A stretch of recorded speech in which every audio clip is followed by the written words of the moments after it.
Alright guys, I'm back with another video.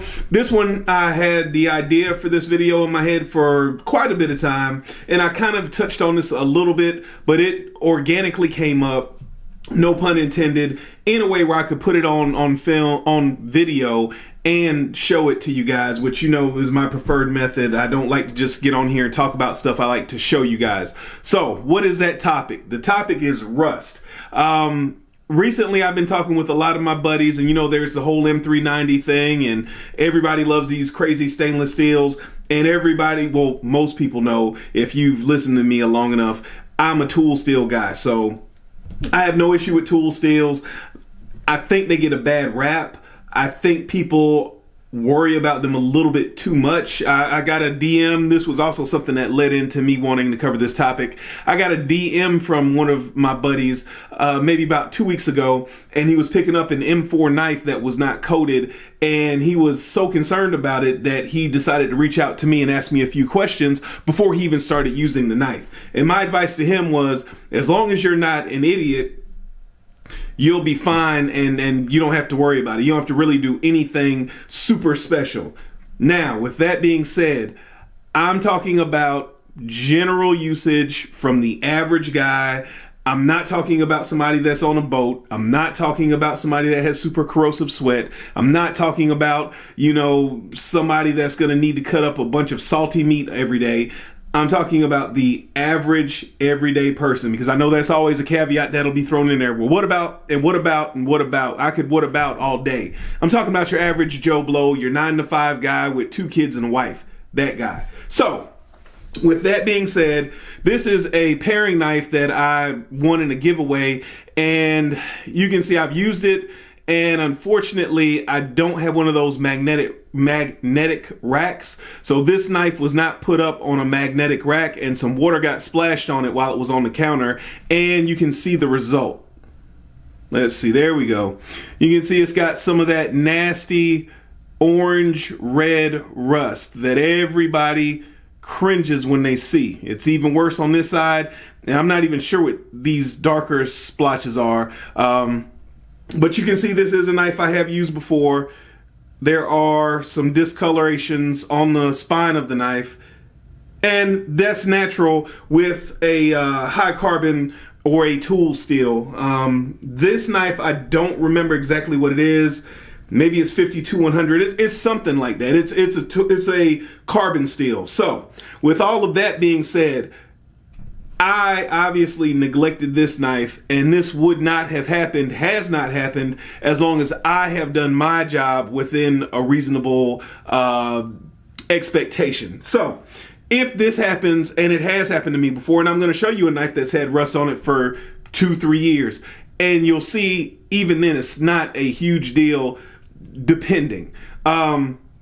What I would usually do if this happened to me, I would take some of this Aegis EDCI. I would start by using a rag like this, and which is a microfiber cloth. I would spray some of the Aegis either onto the cloth or onto the blade. And since this side has less rust, I'm going to do this side. Spray it on there, and I'm just going to rub and see if I can't get that stuff to come off. Now, what I should have mentioned is this has been on here for probably, I don't know, 2 or 3 days, something like that, since it's Wednesday? No, it's longer than that. It's Wednesday now, and this, I saw it on Saturday. So again, not the best thing to do, but I purposely did that because I wanted you all to be able to see this in action. So that is not going to quite get it. My usual next step up would be, again, to spray it on here, spray some on here, and then I would use a toothbrush to kind of try to rub it off. So I also don't think that's going to work too well because it's been on here too long. So let's give it a try and we'll see. So I think you can see it's gotten better. Let's see there. It's gotten better, but it is not exactly perfect.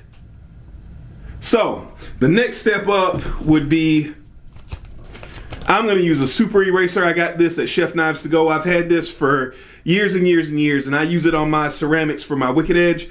And generally what else people will use is an eraser of some kind. So it can be a regular pencil eraser or something like that. So let's give this a go.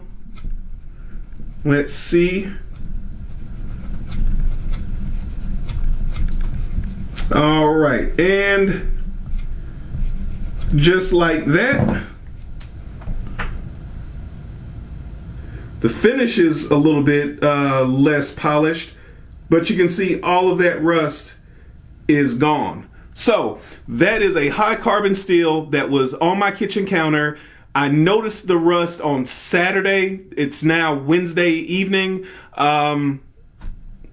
No worse for wear. Simply rub it with a little eraser.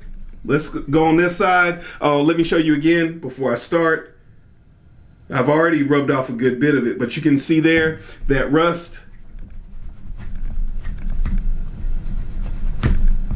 And just like that,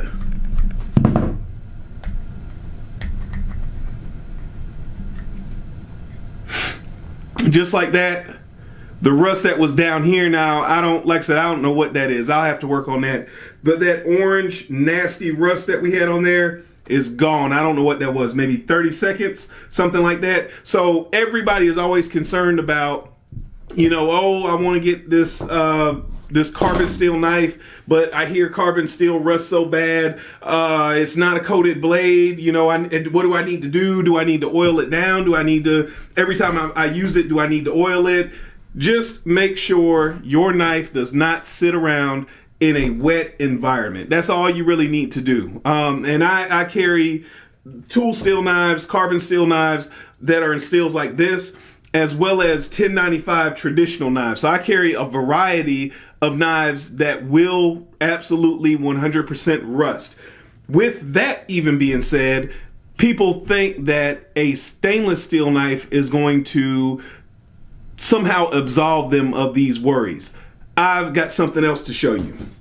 This right here is a Strider SMF, and I've had this knife for years, and maybe 3, 4 4th of Julys ago, I got some liquid on here. I'll leave that to your imagination. And you can see here in this jimping, it's the same thing. It's some of that orange reddish rust. This has been here for years, like I said, 3, 4 years, and I haven't tried to do anything to the knife.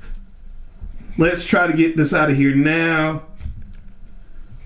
I don't think that's going to be, yeah, it's not fine enough to get in there. But with that being said, this knife rusted. So I know some of you guys are probably saying, oh, it must be a carbon steel or whatever. Some of you guys that know the finishes on some of these knives are saying, oh, well, that's got a tiger stripe finish, so I know that that blade has been bead blasted. Bead blasting creates more surface area, little pockets for moisture, and that leads to a knife that's easier to rust.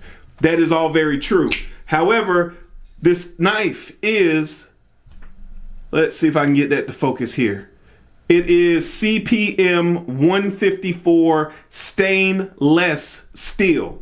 And I say that very specifically that way because some people think that a stainless steel is a stain-proof steel. Stainless steel is just that. It is stainless. It is still susceptible to rust. So some of the same things that people are always talking about with these carbon steels, you still need to be considerate of that when you're dealing with a stainless steel. I appreciate you guys watching. I hope you found some of this information useful. Comment down below. Tell me what you think. I hope to catch you in the next video.